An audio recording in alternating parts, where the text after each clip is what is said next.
8వ అధ్యాయం. ఆదికాండం 28వ అధ్యాయం 16వ వచనం నుండి చదువు. యాకోబు నిద్ర తెలిసి నిశ్చయముగా యెహోవా ఈ స్థలమందున్నాడు, అది నాకు తెలియకపోయిననుకొని భయపడి, ఈ స్థలము ఎంతో భయంకరం, ఇది దేవుని మందిరమే కానీ వేరొకటి కాదు, పరలోకపు గవిని ఇదే అనుకోండి. తెల్లవారినప్పుడు యాకోబు లేచి తాను తలగడగా చేసుకున్న రాయిని తీసి దాన్ని స్తంభముగా నిలిపి దాని కొన మీద నూనె పోసాడు. మరియు అతడు ఆ స్థలమునకు బేతేలను పేరు పెట్టాడు. అయితే మొదట ఆ ఊరి పేరు లూజు. ప్రభు యొక్క వాక్యమును దీవించి మన కొరకు అందించునుగాక. ఆదికాండం 28వ అధ్యాయంలో యాకోబు యొక్క పద్దనరాము ప్రయాణాన్ని మనం చూస్తూ ఉన్నాం. తాను బయలుదేరి వెళ్తూ ఒక స్థలానికి వచ్చాడు, అక్కడ ఆగాడు. ఆ స్థలము బేతేల్ అని అన్నాడు. బేతేల్ అనగా దేవుని మందిరం. దేవుని మందిరములో ఎటువంటిదో మనం చూసాం. దేవుని మందిరములో పరిశుద్ధత ఉన్నది అని, దేవుని యొక్క మందిరం జీవము గలది అని, దేవుని యొక్క మందిరం అది సత్యమునకు స్తంభము అని మనం గమనించాం. ఆ మందిరానికి యాకోబు వచ్చాడు. అక్కడ 3 విషయాలు: పరిశుద్ధత, ప్రవర్తన, ప్రత్యేకత మనం చూడగలుగుతున్నాం. బేతేలులో పరిశుద్ధత ఉన్నది, తన ప్రవర్తన నడవడిక మారింది.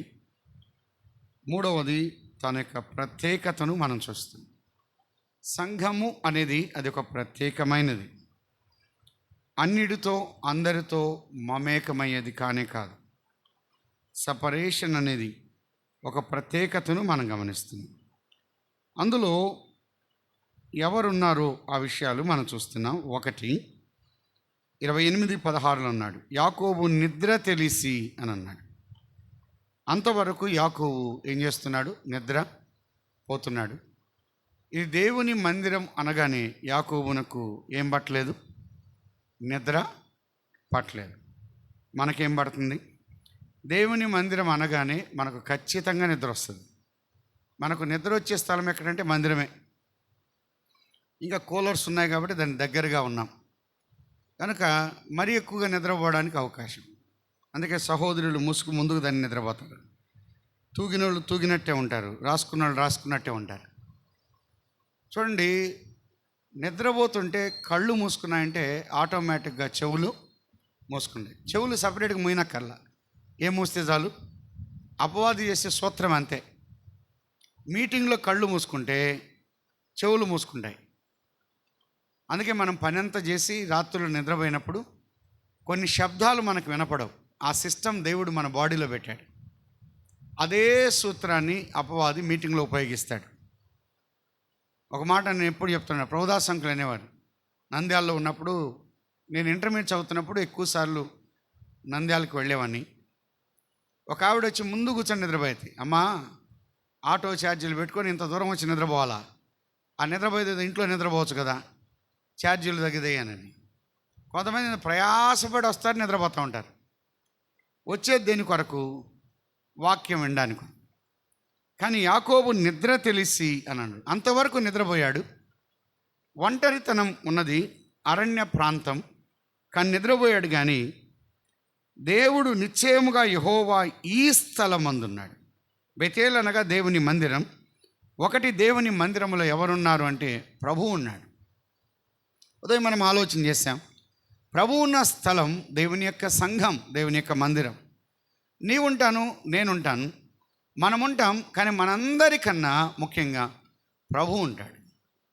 లవదిక సంఘము బయట ప్రభు ఉన్నాడు. వాస్తవానికి ఆయన లోపల ఉండాలి. అలాగినట్లయితే సంఘముల మధ్య ఆయన సంచరించువాడు. నా గద్దె స్థలము అని అన్నాడు. ఆయన మధ్య స్థానములో ఆయన ఉంటాడు. సంఘములో ప్రభు ఉంటాడు. ప్రభు యొక్క స్థానం మనం చూడగలుగుతూ ఉన్నాం. అయితే అది ఒకటి, నిశ్చయముగా యెహోవా ఈ స్థలమందున్నాడు, అది నాకు తెలియకపోయిననుకొని 17వ వచనం భయపడి అని అన్నాడు. ఇప్పుడు యాకోబులో ఏమేర్పడింది? భయం ఏర్పడింది. ఒంటరితనాన్ని బట్టి భయపడలేదు. అన్న ఏశావు ఎక్కడ చంపుతాడో ఆ భయం లేదు. అరణ్యాన్ని బట్టి భయం లేదు. కానీ ఇప్పుడు ఏ భయం వచ్చిందంటే దేవుని యొక్క భయము కలిగింది. అబ్రహాం అన్నాడు గెరారులో దేవుని భయం లేదు అని. దేవుని యొక్క భయము యాకోబునకు కలిగింది. భయపడుతున్నాడు. అందుకే అన్నాడు ఈ స్థలం ఎంతో భయంకరము అని అన్నాడు. నిశ్చయంగా యెహోవా ఈ స్థలం ముందున్నాడు, అది నాకు తెలియకపోయిను. తెలియనప్పుడు నేను ప్రవర్తించిన తీరు వేరు, తెలియనప్పుడు నేను వ్యవహరించిన విధానం వేరు, తెలియనప్పుడు నేను మాట్లాడా, తెలియనప్పుడు నోరు జారా, తెలియనప్పుడు ఇష్టం వచ్చినట్టుగా జీవించా. ఇది సంఘం, ఇది దేవుని స్థలం ఉన్న స్థలం అన్న సంగతి తెలియనప్పుడు నేను ఎలా పడితే అలాగా వ్యవహరించా. తెలిసి కూడా వ్యవహరిస్తే, సంఘం యొక్క విలువ తెలిసి, సంఘం యొక్క ఆ యొక్క ఘనత ఔన్నత్యం తెలిసి నీవు నేను ప్రవర్తిస్తే ఎలా ఉంటుంది? తెలియనప్పుడు ప్రవర్తించినట్టుగా తెలిసిన తర్వాత కూడా ప్రవర్తిస్తే అది తీవ్రమైన దండన, లేకపోతే దేవుని యొక్క ఉగ్రత ఉన్నది కదా. నాకు తెలియకపోయిను. అమ్మాయ సంఘములో నీవు నేను వచ్చినప్పుడు తెలిసినప్పుడు ఎలా ప్రవర్తిస్తాం? తెలియనప్పుడు ఎలా ప్రవర్తిస్తాం? తెలిసినప్పుడు ఎలా ప్రవర్తిస్తాం? తెలిసినా కూడా మనం ప్రవర్తించామంటే దానివల్ల ఎంత నష్టం ఉన్నది. అందుకే అది నాకు తెలియకపోయిననుకొని భయపడి అని అన్నాడు. దేవుని యొక్క సంఘములో రెండవది, ఒకటి ప్రభువు ఉన్న స్థలం, రెండవది దైవ భయం ఉన్న స్థలం. సంఘములో ఏముండాలి? దైవం. పెద్దల భయం తాత్కాలికమే, సేవకుల భయం తాత్కాలికమే, ఫలాని వారు ఉన్నారు ఆ భయము తాత్కాలికమే. కానీ దేవుని యొక్క భయము కిందికి వచ్చాడు, దైవ భయము కిందికి వచ్చాడు. ఇప్పుడు అన్న భయము లేదు, తల్లి భయము లేదు, తండ్రి భయము లేదు, అరణ్య భయము లేదు, ఒంటరితనము అన్న భయము లేదు. కానీ ఏ భయము యాకోబును వెంటాడిందంటే దేవుని యొక్క భయం. యాకోబు యొక్క జీవితంలో దైవ భయం ఉన్నది. సంఘములో దేవుని యొక్క భయము నీకు నాకు ఉండాలి. అపోస్తుల కార్యం 2వ అధ్యాయం 43వ వచనం. అపోస్తుల కార్యం 2:43. అప్పుడు అన్నాడు. ఎప్పుడు? వీరు అపోస్తుల బోధలో, సహవాసములో, రొట్టె విరుచులలో, ప్రార్థన చేయటంలో ఎడతెక్క ఉండగా, ఆ క్రమములో ఉండగా, ఆ పద్ధతిలో ఉండగా, ఆ నియమములో ఉండగా అప్పుడు ప్రతివానికి ఏం కలిగింది? భయం. సంఘ సహవాసం దైవ భయాన్ని కలిగిస్తుంది. అందుకే దేవుని యొక్క సన్నిధిలో దైవ భయముతో జీవించాలి. ఉదయం మనం అనుకున్నాం, సంఘము చిన్నదైనా పెద్దదైనా దేవుని యొక్క భయం ఈ సంఘములో ఉన్నది. దైవికమైన విధానాలు ఉన్నాయి, దేవుని యొక్క పద్ధతి ఉంది, దైవ క్రమం ఉన్నది. ఈ యొక్క దైవ క్రమం ఉంటే, దేవుని యొక్క పద్ధతి ఉంటే వారెంత భయముతో జీవించాలి. అలాగేంట్లయితే అప్పుడు ప్రతి వానికి భయము కలిగింది. 5వ అధ్యాయం 5వ వచనం 5:5. అననీయ ఈ మాటలు వినుచునే పడి ప్రాణం విడవగా వినిన వారికందరికీ మిగుల భయము కలిగింది. సంఘం అంటే మామూలుగా అనుకున్నాడు అననీయ. పై వచనాల్లో బర్నబా ఇచ్చాడు, మేమెందుకు ఇవ్వకూడదు? బర్నబా చేశాడు, మేం చేస్తాం. బర్నబా అంత ఇచ్చాడు, మేము కూడా ఇస్తాం అని బర్నబాను బట్టి కొంత దాచుకొని ఇస్తున్నాడు. బర్నబా మొత్తం ఇచ్చాడు, కానీ దాచుకుంటే నేను దాచుకున్నాను చెప్పొచ్చు, కానీ అబద్ధం ఆడుతున్నారు. అంటే ఏమీ లేదంటే దేవుని యొక్క భయం లేదు. సోదరుడా సోదరి, సంఘములో నీవు నేను అబద్ధం ఆడుతున్నామంటే దైవ భయం లేదు. బ్రదర్ మీటింగ్ ఎందుకు రాలేదంటే ఒక అబద్ధం ఆడతారు. వారకుడికి ఎందుకు రాలేదంటే ఒక అబద్ధం ఆడతారు. రొట్టె విరిచే కూడికి ఎందుకు రాలేదంటే అదొక అబద్ధం ఆడతారు. దేవుని యొక్క భయం ఒక విశ్వాసిని కంట్రోల్ చేస్తే, శాసిస్తే అతడు దేవుని యొక్క భయముతో ఉంటాడు. అది అబద్ధమాడు. అబద్ధం ఆడుతున్నారు. కానీ వినిన వారికందరికీ, అననీయ చనిపోగానే వినిన వారికందరికీ మిగుల భయం. అందుకే మనం చూస్తున్నాం, సప్పీరా చదివింది ఆ మాట 5వ అధ్యాయం 10వ వచనం. వెంటనే ఆమె అతని పాదముల యొద్ద పడి ప్రాణం విడిచెను. ఆ పడుచువారు లోపలికి వచ్చి ఆమె చనిపోయినది చూచి ఆమెను మోసుకొని పోయి ఆమె పెనిమిటి యొద్ద పాతి పెట్టిరి. ఆ మాట అన్నాడు 11వ వచనం, సంఘమంతటికి అని అన్నాడు. ఈ సంగతులు వినిన వారికి అందరికీ మిగుల భయం. సంఘం అంటే ఆషామాషి కాదు. సంఘం అంటే నా ఇంట్లో ప్రవర్తించినట్టు కాదు. సంఘం అంటే నేను నా ఇంట్లో వ్యవహరించినట్టు కాదు. సంఘమంతటికి ఈ సంగతులు వినిన వారికి మిగుల భయము కలిగింది. దేవుని యొక్క భయము సంఘములో ఉండాలి. దేవుని యొక్క భయము స్థానిక సంఘాల్లో ఉంటే ఏ విశ్వాసి వేమారే విధంగా ఉండడు. దైవ భయం ఉందా?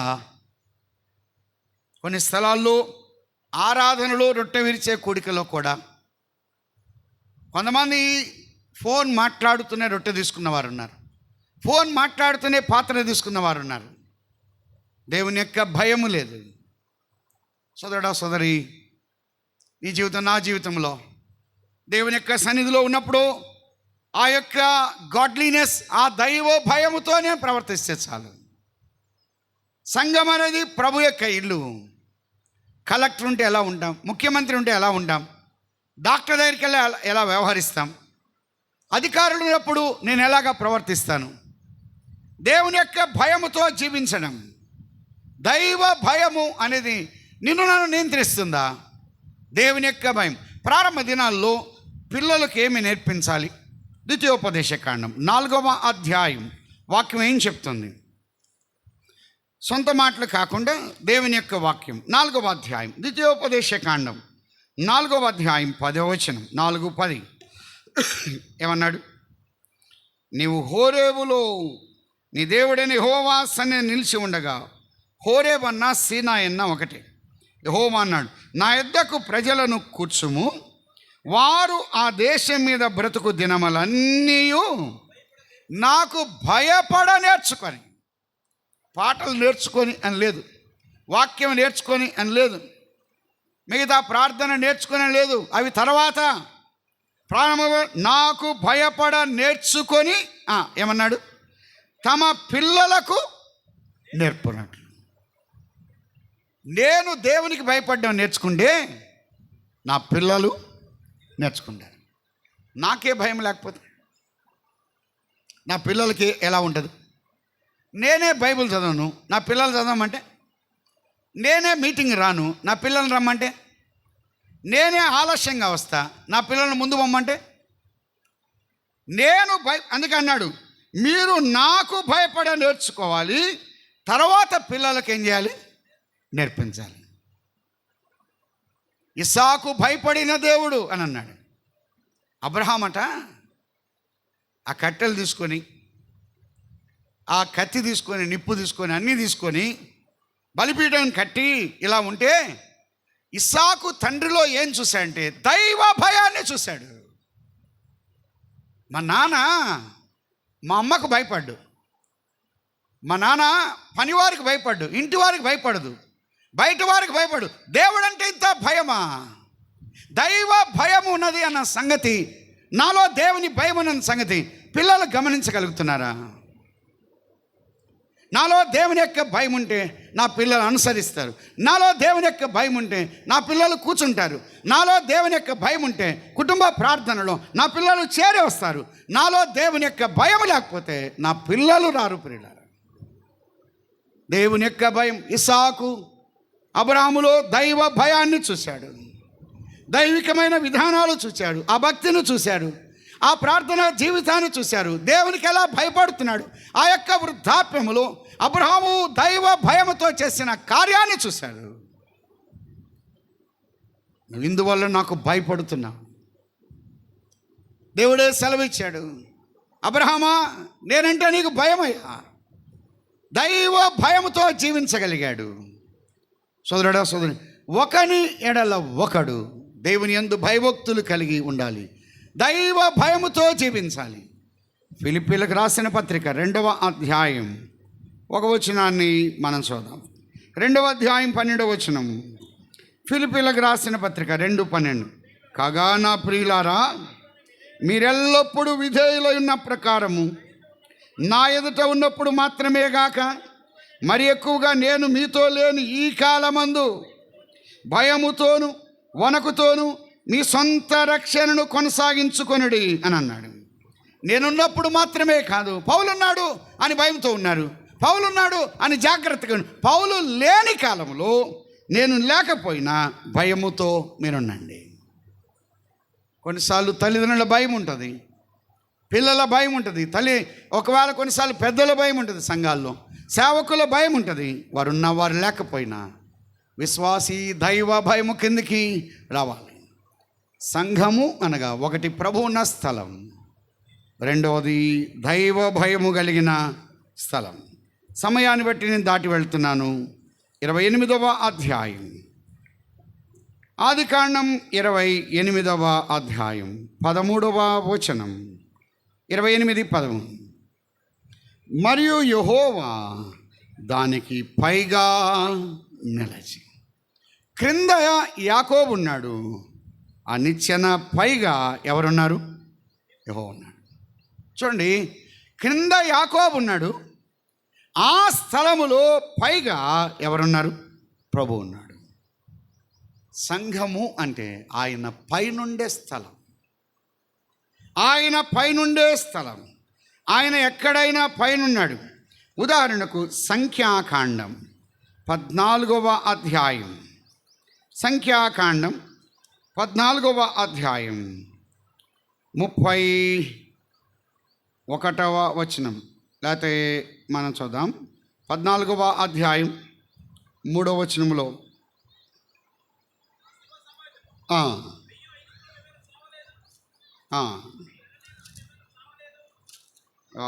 ఒక వచనాన్ని మనం చూద్దాం.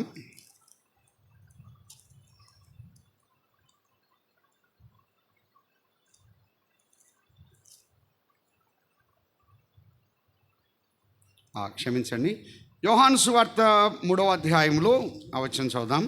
యోహాను ఎక్కడైనా ప్రభు అయినటువంటి ఆ తండ్రి అయిన దేవుడు ఆయన ఎక్కడున్నాడో ఆ స్థానం చెప్పాడు. క్రొత్త నిబంధనలో 3వ అధ్యాయం 31వ వచనం, పైనుండి వచ్చువాడు అందరికీ పైనున్నవాడు, భూమి నుండి వచ్చువాడు భూ సంబంధి అయి భూ సంబంధమైన సంగతుల గురించి మాట్లాడును, పరలోకము నుండి వచ్చువాడు అందరికీ పైగా. పాత నిబంధనలో ఆయన బండ మీద పైన ఉన్నాడు, మందస్సము పైన ఉన్నాడు, ఆ మేఘములో ఆయన ఉన్నాడు. ఎక్కడైనా సరే ఆయన యొక్క స్థానం పై స్థానమే కానీ ఆయన స్థానం కింది స్థానం కాదు. ఆయన పైన ఉన్నాడు. యోహాను సువార్త 8వ అధ్యాయం, యోహాను సువార్త 8వ అధ్యాయంలో 22వ వచనం, యోహాను సువార్త 8:22 ఏమన్నాడు? యూదులు నేను వెళ్ళు చోటికి మీరు రాలేరని ఈయన చెప్పుచున్నాడే, తన్ను తానే చంపుకొనునా అని చెప్పుకొంచుండిరి. అప్పుడు ఆయన, మీరు క్రింది వారు, నేను పైనుండు వాడు. ఆయన స్థానం ఏ స్థానం అంటే ఆయన ఉండే స్థానము పై స్థానం. ఎఫెసీ పత్రిక 4వ అధ్యాయం, ఎఫెసీలకు రాసిన పత్రిక 4వ అధ్యాయం 6వ వచనం, అందరికీ తండ్రి అయిన దేవుడు ఒక్కడే, ఆయన అందరికీ పైగా ఉన్నాడు. ఆయన పైగా ఉన్నాడు అంటే ఆయన యొక్క ఔన్నత్యాన్ని, ఆయన ఘనతను, ఆయన గొప్పతనాన్ని ఈ భాగంలో మనం ఎక్కువగా చూస్తున్నాం. ఆయన పైవాడే కానీ క్రిందివాడు కాదు. సంఘములో వాక్యములో ఆయన పైవాడు, పాటలలో ఆయన పైవాడు, ప్రార్థనలో ఆయన పైవాడు. అంటే ఆయన యొక్క స్థానం పై స్థానమే కానీ క్రింది స్థానం కాదు. ఆయన నీవు నేను తగ్గించకూడదు, ఆయన పైనున్నవాడు. అందుకే యెహోవా దానికి పైగా ఉన్నాడు. దేవుని మందిరంలో పైన ఎవరు ఉండాలి? పెద్దల, సేవకుల, నాయకుల, లేకపోతే అనుభవం కలిగిన వారా? పైన ఉండవలసింది ఎవరంటే ఆయన మాత్రమే. ఆయన స్థానాన్ని మరొక స్థానముతో భర్తీ చేయడానికి వీల్లేదు. ఎవరిని హెచ్చించకూడదు, ఎవరిని పొగడకూడదు, ఎవరిని గొప్ప చేయకూడదు. సంఘాల్లో నేటి దినాల్లో కొంతమందిని పొగిడేవారు ఉన్నారు, గొప్ప చేసేవారు ఉన్నారు. లబ్ధి కోసం, లాభం కొరకు, పేరు కొరకు, ప్రతిష్ట కొరకు కొంతమందిని పై స్థానానికి తీసుకొస్తున్నారు. ఇది వాక్యక్రమము కానే కాదు.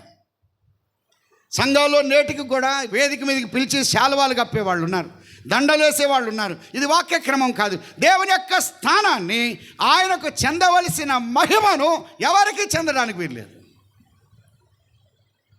పౌలు బర్నబాలు ఎన్నాడు కోరుకున్నవారు కాదు. వారు కార్యాలు చేశారు, లుస్త్రలో బాగు చేశారు, కానీ వారు వచ్చి దండాలు తీసుకొస్తే వీరు వస్త్రాలు చించుకున్నారు. వారు సాగిలపడ్డారు. సోదరుడా సోదరి, ఈ నేటి దినాల్లో చాలామంది ఫలానాయన స్వస్థపరుస్తారు, ఫలానాయన బాగు చేస్తాడు, ఫలానాయన అని వారి పేరే ఉంది, కానీ ప్రభువుకు రావాల్సిన ఘనత లేదు. ప్రభు యొక్క స్థానాన్ని నీవు నేను చాలాసార్లు దొంగిలిస్తున్నాము. దేవుని యొక్క దాసులుగా ఉన్నవారు అనేక మంది ఫలానాయన స్వస్థపరుస్తారు అని ఆయన పేరే ఉంది, కానీ ప్రభుకు పేరు లేకుండా ఆయన పైవాడుగా ఉండాలి. సంఘములో ఆయన పైవాడా, లేకపోతే నీవు నేను పైవారుగా ఉన్నామా? నీవు నేనే గొప్ప చేస్తున్నామా? ఎంత అనుభవం కలిగిన వారైనా సంఘములో ఉండవలసిన స్థానం ప్రభు యొక్క స్థానం, పై స్థానమే. ఆయనకి ఇవ్వవలసిన మహిమను నీవు నేను దొంగిలించకూడదు.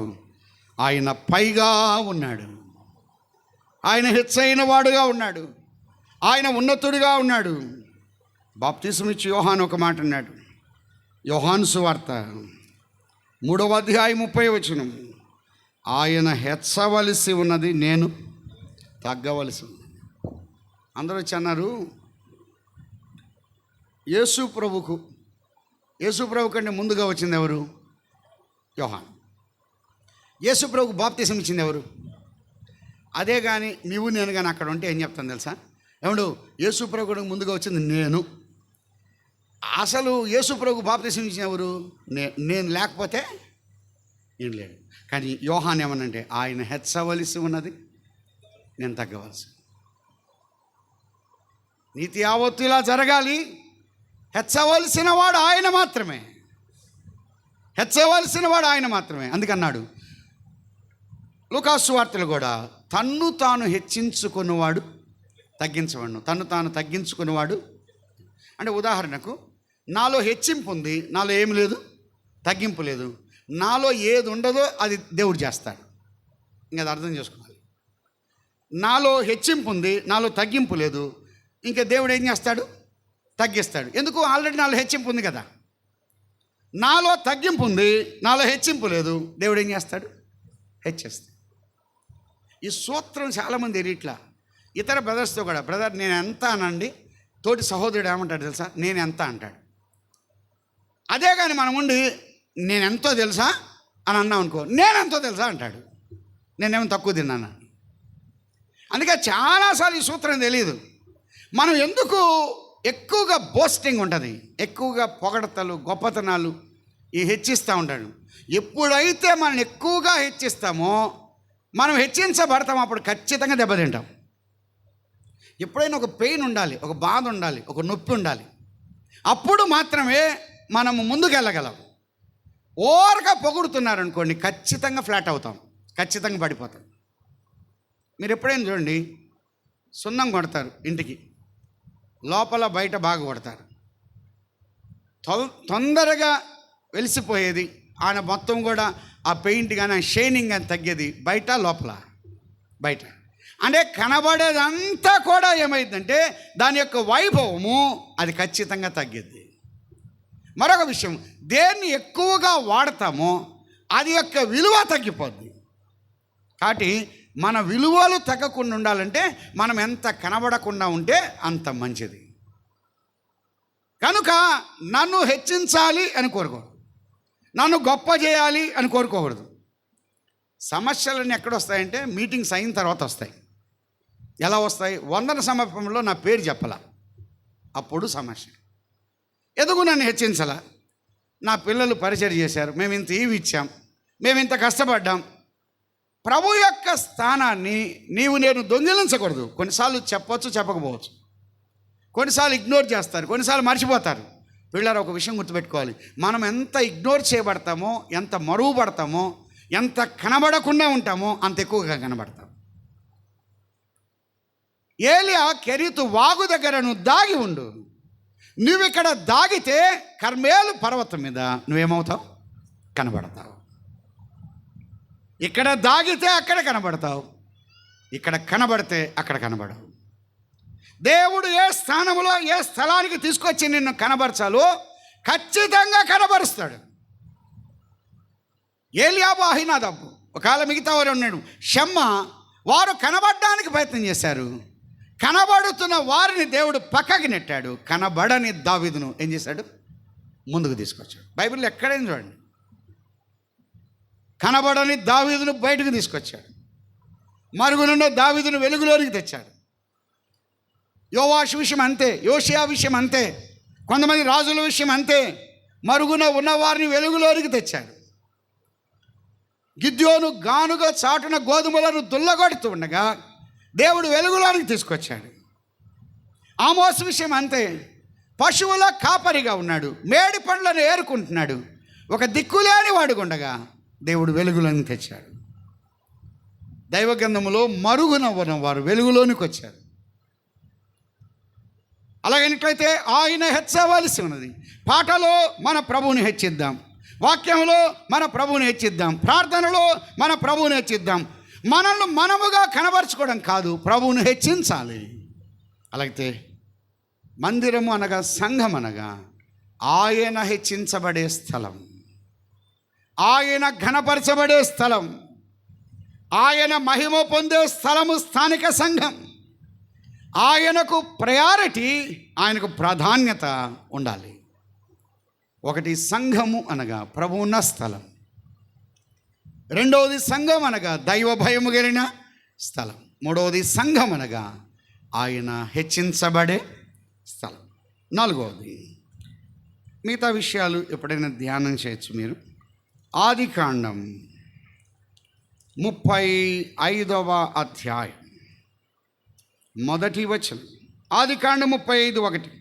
దేవుడు యాకోబుతో అన్నాడు, నీవు లేచి బేతేలునకు వెళ్ళి అక్కడ నివసించి నీ సహోదరుని ఏశావు నుండి పారిపోయి ఉన్నప్పుడు నీకు కనబడిన దేవుడు అని అన్నాడు. ఈ మాట చాలండి. కనబడిన దేవుడు 35:7 అన్నాడు. అతడు తన సహోదరుని ఎదుటి నుండి పారిపోయినప్పుడు దేవుడు అక్కడ అతనికి ప్రత్యక్షమాయెను గనుక అక్కడ బలిపీఠమును కట్టి ఆ చోటుకి ఏల్ బెతేల్ అని పేరు పెట్టాడు. ఏల్ బెతేల్ అంటే బేతేలు దేవుడు. దేవుని యొక్క మందిరములో ఎవరున్నారంటే ఆయన బేతేలు దేవుడు. ఏల్ బెతేల్ దేవుడు ఉన్నటువంటి స్థలం. ఆయన అతనికి ప్రత్యక్షమాయను. 35వ వచనములో ఏశావు నుండి నువ్వు పారిపోతున్నప్పుడు, తల్లి కనబడినప్పుడు, తండ్రి కనబడినప్పుడు, అన్న కనబడినప్పుడు, ఎవరు కనబడినప్పుడు నేను నీకు కనబడ్డాను. యాకోబు, నేను నీకు కనబడ్డాను, నన్ను నేను ప్రత్యక్షపరుచుకున్నాను. దేవుని మందిరం అనగా ఆయన కనబడే స్థలం, ఆయన కనబడే స్థలం, మనము కనబడే స్థలం కాదు, ఆయన కనబడే స్థలం. వాక్యం చెప్పడానికి వచ్చాం, వెళ్ళిపోతాం అంతే. మనల్ని కనబరుచుకోవడానికి కాదు, మన జ్ఞానం కనబరుచుకోకూడదు, మన తెలివి కనబరుచుకోకూడదు, మనము కనబడ్డానికి కానే కాదు. చాలాసార్లు కొంతమంది చూడండి, పాట వచ్చినా రాకపోయినా కనబడాలి అనే ఒక తహతహలాడుతూ ఉంటారు. అది చాలా చెడ్డ పని. అది నాకు పాట రాదు, తాళం రాదు, నేను పాడేది కాకుండా అందరినీ ఆ రాగం చెడగొడతాను. ఎందుకు? ఇంకా మ్యూజిక్ ప్లేయర్లు ఒక్కొక్క రాగం ఎత్తారు వాళ్ళు. నాకు రాదు ఆ పాట, రానప్పుడు నేను ఎందుకు కనపడాలి, నేను ఎందుకు చెడగొట్టాలి? కొంతమందికి ఏంటంటే అదొకటి పిచ్చి, పాట ఇవ్వాలి, పాట ఇవ్వకపోతే గొడవ. బ్రదర్, ఎందుకు ఇన్ని పాటలు ఇస్తున్నారని ఒక స్థలంలో అడిగితే, అబ్బా అన్న మీకేం తెలుసు, సమస్య అంతా అప్పుడే వస్తుంది, అందువల్ల మీరు ఒక అరగంట చెప్పుకొని వెళ్ళండి, ఇది ఒక మంచి అవకాశం మాకు వేదిక అని అన్నారు. ఆహా, వాక్యానికి కాదు, పాటలకు.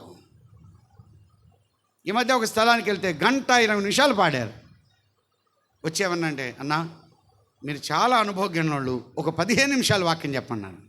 అనుభవజ్ఞుడు అంటే తక్కువ మాట్లాడతాడని. ఎంత తెలివిగా కొట్టాడంటే చైర్మన్. చాలాసార్లు వాక్యానికి ప్రాధాన్యత తగ్గిపోతుంది. ఖర్చు పెట్టేది దేని కొరకు, ప్రయాసపడేది దేని కొరకు, వెచ్చించే దేని కొరకు? వాక్యమేమో తక్కువ ఉండాలి, పాటలు ఎక్కువ ఉండాలి. చాలాసార్లు ఈ పాట ఎవరికైనా ఇచ్చామా, వాళ్ళు చూసి 7-8 వచనాల పాట తీసుకొస్తారు. ఇంక వదిలితే ఇంకా వాళ్ళని వదలాలే కానీ ఇంకా అసలు దిగిరారు వాళ్ళు. మీరు చూడండి, దానికి తోడు ఇంటర్లూడ్స్ ఇవన్నీ చూసుకునే వాళ్ళకి ఎంత అయ్యిద్ది? ఎవరు కనపడతారంటే ఈ వాక్యం చెప్పను, ఈ రత్నాకర్ బ్రదర్ ఎంతసేపు చెప్తున్నాడు దిగడేంది అంటారు. ముందంతా టైం పోయింది, ఇంక కనపడేది ఎవరు? మేమే. ఇంక తెగ తిట్టుకుంటూ ఉంటారు.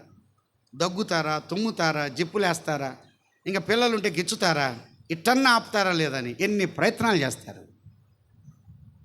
సోదరుడు సోదరి, మనం కనబడ్డానికి కాదు, భోజనం కోసం ప్రార్థన చేయమని ఇస్తాను. ఎంతసేపు చేస్తాం? 1 గంట దాటింది, 1:30 దాటింది. పొరపాటున అట్లా కానిస్తే 3 వాక్యం చెప్పి ఆ వాక్యం అంతా గుర్తుపెట్టుకొని చేస్తూ ఉంటారు. వీళ్ళేమో గుటకలు మింగుతూ ఉంటారు. బీపీ షుగర్లు ఉన్న వాళ్ళ సంగతి అట్టోళ్ళకి ఎప్పుడు ప్రార్థన ఇవ్వకండి. ప్రయాణం అప్పుడు ఎంతసేపు ప్రార్థన ఇవ్వాలి? మా నాన్నమ్మ ఉంది, మా సొంతూరు తిమ్మసముద్రమే, మత్తే మరియమ్మ గారు 100 సంవత్సరాల కూడా ప్రభు దగ్గరికి వెళ్ళింది. ఇంకోళ్ళు బస్సు ఒకటి ఇటు వెళ్ళి ఇటు వచ్చింది చీరాలకు. అప్పుడు చాలా కాలం కదా, మేము చిన్నపిల్లలు. నానమ్మ ప్రార్థన చేయంటే చాలాసేపు చేసేది. నాయన దేవుడు పూర్మావిడిలో సేవ చేస్తున్నాడయ్యా, కాపాడండి, 6 మంది పిల్లలయ్యా అనేవాడు. ఆమేన్ అంటే మేము ఉండేవాళ్ళు. ఈడేడు అనేవాడు. ఇంకెక్కడ ఉంటాం? బస్సు వచ్చింది, వెళ్ళిపోయింది, ఒకే బస్సు అది. కొంతమంది ప్రయాణానికి అట్ట అప్పగించండి, రైళ్లు పోతాయి, బస్సులు పోతాయి. నా బోటోడు ఉంటే వెళ్ళిపోతాడు అంతే. చాలాసార్లు తెలియదు కొంతమంది ప్రార్థన చేయడం. స్టేజ్ మీద ఎంతసేపు చేయాలి, ఏ పాట ఎప్పుడు పాడాలో తెలియదు. వేటపాడంలో నేను చిన్నగా ఉన్నప్పుడు పెళ్లి జరుగుతుంది, సంతకాలు పెట్టమని ఇస్తే పెళ్ళి అయిన తర్వాత సంతకాలు పెడుతుంటే ఒక బ్రదర్ని పిలిచి పాట పాడమన్నాను. ఆ పాట పైకి వచ్చేమన్నా అంటే రాలిపోదువో కూలిపోదో నెత్తాడు పాత. కాలేమో రే అబ్బాయి ఆపో అన్నాడు. ఏం పాటరా పాడేది ఇప్పుడు? నాకు ఇదే పాట వచ్చాడు, ఇదే దిగేలు అన్నాడు. ఇప్పుడే సంతకాలు పెడితే ఇప్పుడే రాలి, ఇప్పుడే కూలితే ఎప్పుడు ఇంకా సాగేది వీళ్ళ కుటుంబ సంగతం. ఏ పాట పాడాలో తెలీదు, మరణం అప్పుడు ఏ పాట పాడాలో తెలీదు, సుదికుడికి అప్పుడు ఏ పాట పాడాలో తెలీదు. కొంతమంది ఏకతాళం పగలరాయి, అన్ని స్థలాల్లో ఒకే ప్రసంగం, అన్ని స్థలాల్లో ఒకే పాట. సందర్భాన్ని బట్టి పాట పాడడం. వాక్యం చెప్పాం, దానికి తగినట్టుగా ఏదైనా పాట ఉందా? ప్రార్థన ఉంది, ఎంతసేపు చేయాలి? కొంతమందికి ఈ ఆలోచన లేదు, కనబడాలి. ఎక్స్పోజింగ్. నేను కనబడ్డానికి కాదు సంఘంలో. కొంతమంది ప్రసంగం మాట చెప్పమంటే మీటింగ్ అయిన తర్వాత అంతా చెప్తారు. ఈ మధ్య ఒక స్థలానికి వెళ్తే నేను చెప్పింది 45 నిమిషాలు. ఆ ప్రోగ్రాం నడిపించిన వ్యక్తి, అన్న బాగానే నడిపిస్తున్నారు, ప్రోగ్రాం నడిపించిన వ్యక్తి 45 నిమిషాలు నడిపించాడు. అంతా కలిపి చూస్తే ఆయన ఎక్కువ తీసుకున్నాడు, మేము తక్కువ తీసుకున్నాం.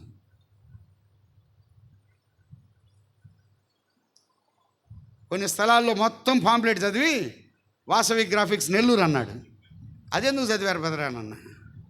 ఎవరన్నా ప్రింటింగ్ వేసుకుంటారన్నాడు. ఏమి ఆలోచన లేదా? మీటింగ్లు అంటే స్థలము, ఊరు, అంతే, స్పీకర్స్ పేరు, మొత్తం చదవనక్కర్లా, టైం వేస్ట్ అవుద్ది. ఈ యొక్క ఆలోచన నడిపించే నాయకులకు ఖచ్చితంగా ఉండాలి.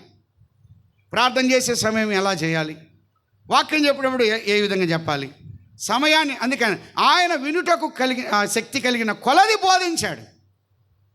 మొత్తం టావు అంతా రాసుకొని బోధించాడు అని లేదు. కొంతమంది అయిపోయేంత వరకు దిగరు. అది వాక్యక్రమం కానీ నన్ను కనబరుచుకోవాలి, నన్ను కనబడాలి. నేను ఎలా కనబడితే బాగుంటుంది? పాటలోనా, వాక్యంలోనా, పరిచయంలోనా, ప్రార్థనలోనా నన్ను బాగా గుర్తుపెట్టుకోవాలి. మనము కనబడే స్థలం కాదు. అందుకన్నాడు నీకు కనబడిన దేవుడు.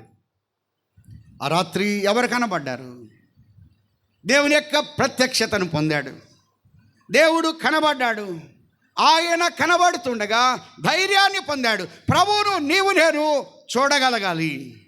ప్రతి ఒక్క బాధలో, ప్రతి ఒక్క చీకటి సమయంలో ప్రభువును చూశాడు. ప్రభు యొక్క ప్రత్యక్షతను చూడగలిగాడు.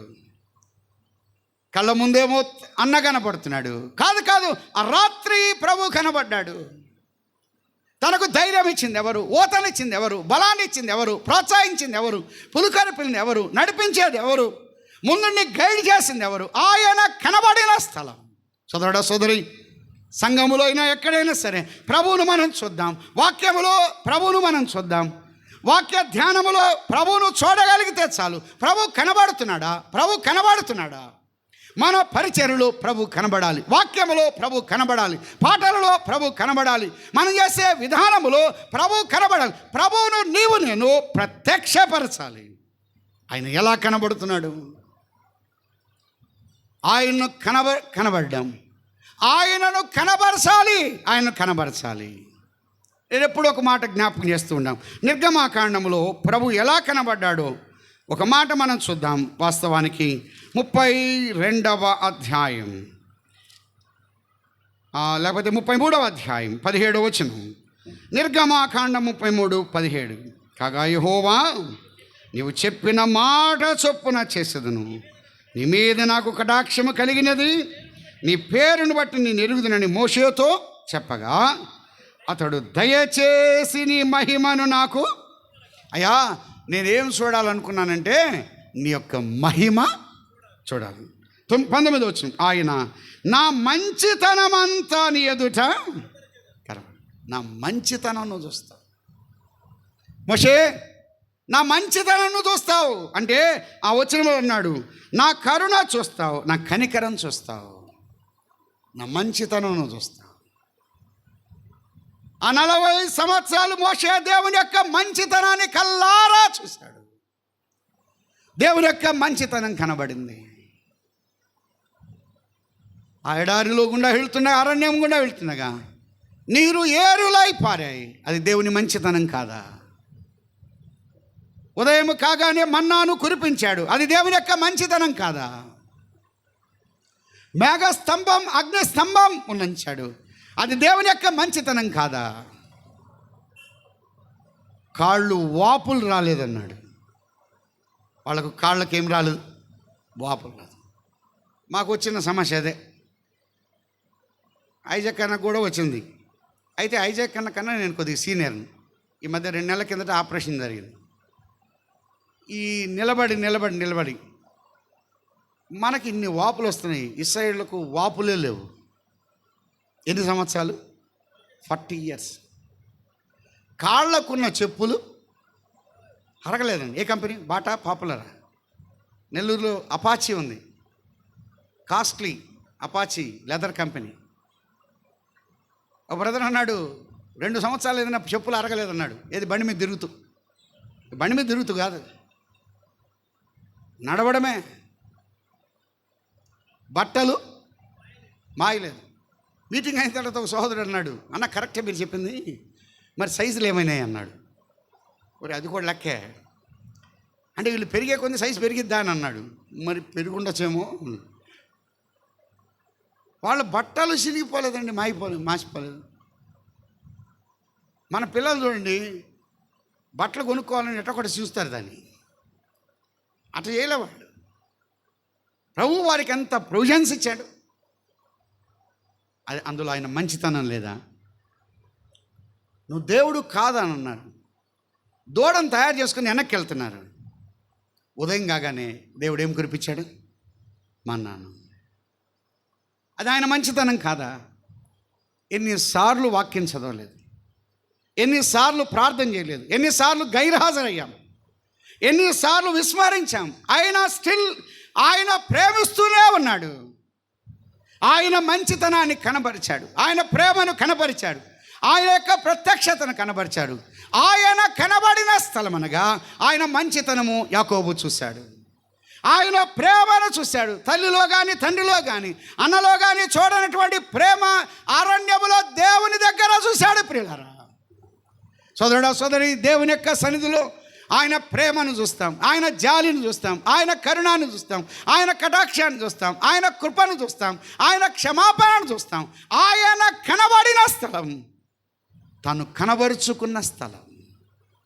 27వ కీర్తనలో ఒక చరణాన్ని మనం చదువు. 27వ కీర్తన 4వ చరణం, 27:4. యెహోవా యొద్ద ఒక వరం అడిగి తిని దాన్ని నేను వెదకుచున్నాను. యెహోవా ప్రసన్నతను చూచుటకు, ఆయన ఆలయములో ధ్యానించుటకు, నా జీవిత కాలమంతా నేను యెహోవా మందిరములో నివసింప. యెహోవా ప్రసన్నత అన్నాడు. The beauty of the lord. దేవుని యొక్క ప్రసన్నత చూశాడు, అనగా దేవుని యొక్క పరిశుద్ధతను చూశాడు. సంఘములో నీవు నేను ప్రభువును చూడగలుగుతున్నామా? దర్శనాలు కలలు కాదు. దర్శనాల్లో దేవుడు కనపడ్డాడు, కళ్ళలో దేవుడు కనపడ్డాడు, వంటగదిలో కనపడ్డాడు, బెడ్రూమ్లో కనపడ్డాడు అని కొంతమంది, అది తప్పది.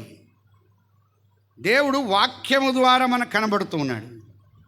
వాక్యములో ఆయన పరిశుద్ధత, వాక్యములో ఆయన ఔన్నత్యం, దేవుని యొక్క వాక్యములో ఆయన గొప్పతనం ఎప్పుడైనా మనం ధ్యానం చేయగలిగామా?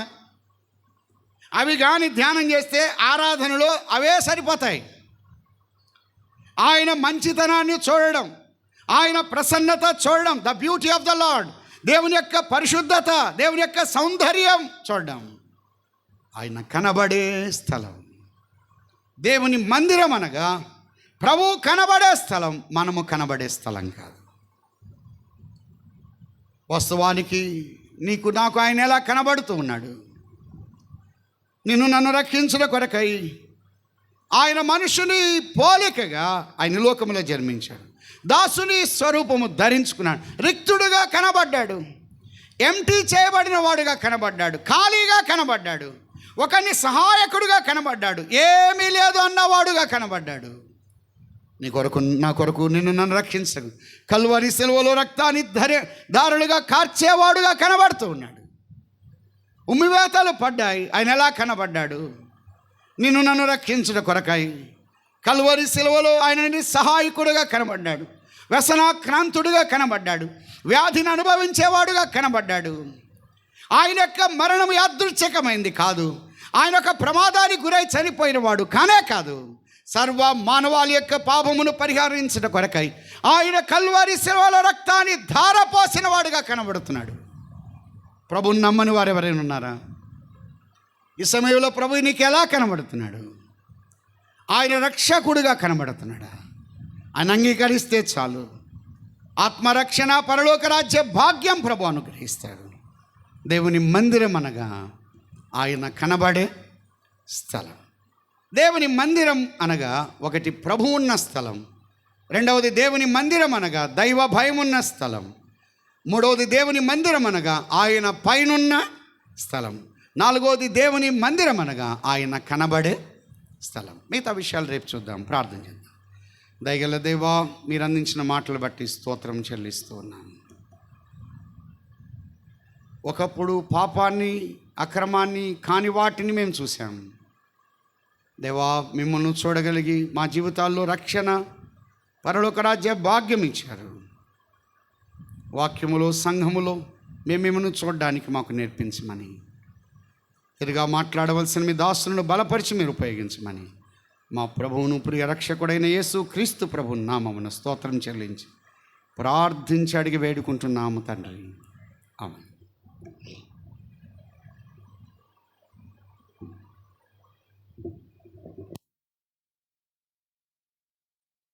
మరొకసారి దేవుని దాసుల ద్వారా ప్రభు మనతో మాట్లాడారు. ప్రభు మాట్లాడుతుంటుండగా హృదయాల్లో ఒక తీర్మానం, ప్రభుని అంగీకరించటం, నిత్య జీవానికి వారసులు కావడం మంచిది, త్రోసివేయక ప్రభుని స్వీకరించాలని ప్రేమతో తెలియజేస్తూ ఉన్నాం. నమ్మిన మనం కూడా దేవుని మాటలు మన హృదయాల్లో భద్రం